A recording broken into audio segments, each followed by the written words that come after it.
Lero 7 November 2025 twagala okubatuusako statement ku kikwekweto kyaffe kye tukoze mu Mbarara district nti tuze tulabula nti waliwo enkola gye tutagenda kukkiriza bannaffe abamu gye bali okozesa mu campaign, especially erimu okutyoboola eddembe ly'abasirikale.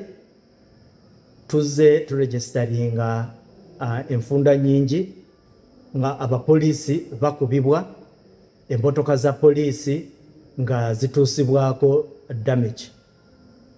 Twafuna incident emu e Busia, omusirikale yakubibwa. Ne tufuna incident endala e Mayuge era omusirikale n'akubibwa.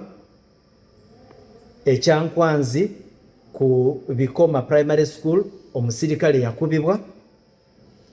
Nga 21 October mu Kisiita Town Council emmotoka ya poliisi bagikuba endabirwamu.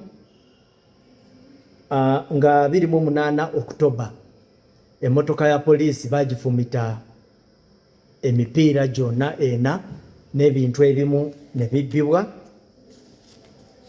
Nga 29 olwaddako omwami omu we bayita Edibu Emmanuel n'akubibwa, yagenda ne ku kitanda. Waliwo omunnamawulire wa Tayari Television eyakubiddwa ekiruhuura. Nga ebintu bino byonna tuze tulabula nti tetujja kubigumiikiriza.